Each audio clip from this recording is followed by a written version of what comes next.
All the characters in the story are over 18 years old. I was only 20 when my mom got a call from my sister Olivia. She needed help. In short, Olivia's husband, with whom she had lived for 10 years, abandoned her. He left her to manage their small farm on her own. Anyway, Olivia is 12 years older than me, so at 32, she's been away from our family home since I was 10. Of course, I saw her from time to time during the years of her marriage, but during that time, I also grew up a lot. When my mom told me that I had to go to Olivia's farm to help her, I wasn't happy. I knew how remote her place was, and the chances of me getting into a woman's company were close to zero. But I was in no position to argue, and Olivia is my family. So, I took our old pickup truck and went to my sister's farm. It was a 3-hour drive, and in the last hour, I doubt I've seen another vehicle or person. Olivia's farm was quite high up on some kind of natural plateau with good fertile land. Hence, it was remote. I think they were connected to the power lines just a few years ago. When I arrived, Olivia soon came out to greet me. I quickly realized that I had lost track of my sister's good looks, either that or my tastes were maturing. Over a cup of fresh coffee, Olivia told me the whole situation. Everything was fine on the farm, but there is constant hard work. Her husband Sam left with a younger woman from the town closest to the farm. This came as a complete surprise to Olivia. She said to me, "Colin, my husband just left and left me without a message." I just sat there wide-eyed at the revelation. I started helping Olivia with the housework. It was simple enough, but also painstaking. Olivia tried her best and fed me well.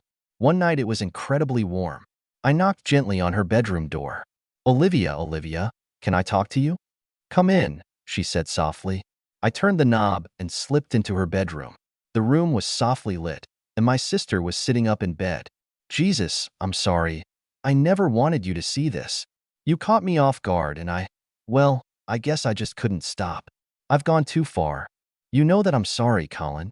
I should have knocked. I didn't think about it, and I certainly never expected you to do that for yourself." Her last words were uttered with a hint of disgust. I felt the need to defend myself. I'm a young guy, and I have certain needs too. Olivia sat up in bed. "I'm sorry, Colin. I was just a little shocked. Listen, let's forget about it if we can.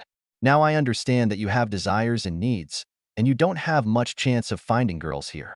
So, I'll be careful and respect the privacy of your bedroom." I was glad that her tone softened, and then I realized that all the conversations were about me. I rudely asked my sister a personal question. "Tell me, Olivia, you must have needs now that Sam is gone."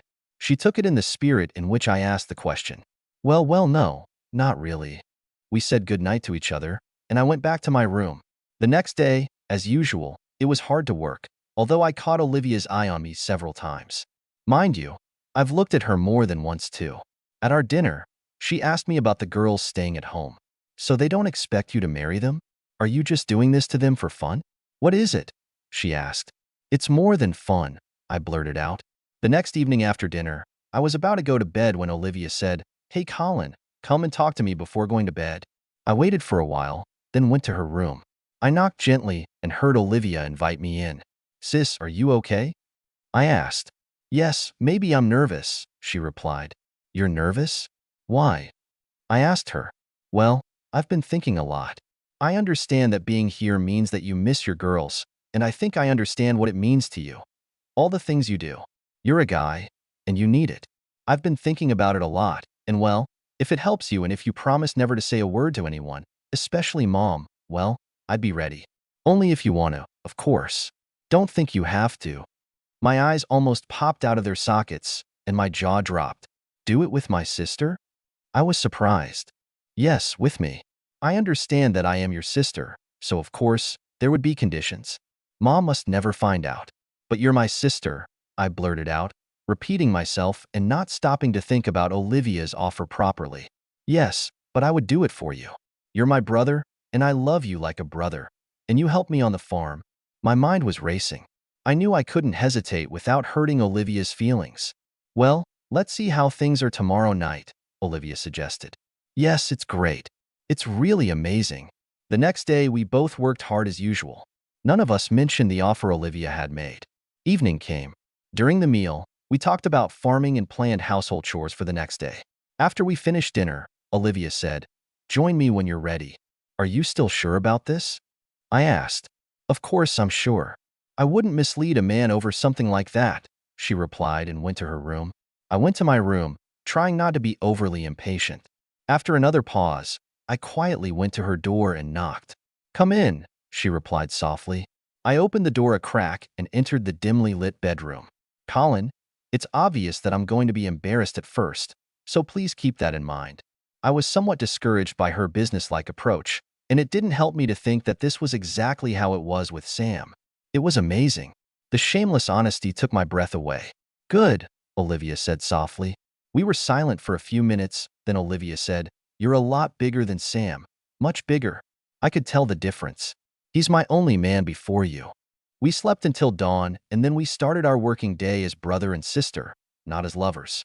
We worked in the field together, and it was another sultry day. That evening at dinner, we talked about the farm, washed the dishes, and then I moved on to talk about the bedroom. She pretended to be tired for a while and then asked, So, I'm doing so well? I replied, Do you need me to tell you that again? It's incredible. This time I didn't wake up at night. In fact, I didn't move until Olivia got up and started pacing the bedroom. We got dressed and had breakfast before heading out into the field. We worked together until the midday sun became too scorching. Olivia pointed to a grove of trees on a small hill. We'll get out of the sun there and have lunch, she suggested. The grass was cool there, and you could lie on it. We ate our sandwiches and drank some water. Let's make love again, Olivia suggested. The weather was so bad that we couldn't do any work on the ground on that particular day. Of course, I agreed with her idea, and we raced through the pouring rain to the large wooden barn building, leaving the huge door completely open to let in a refreshing breeze.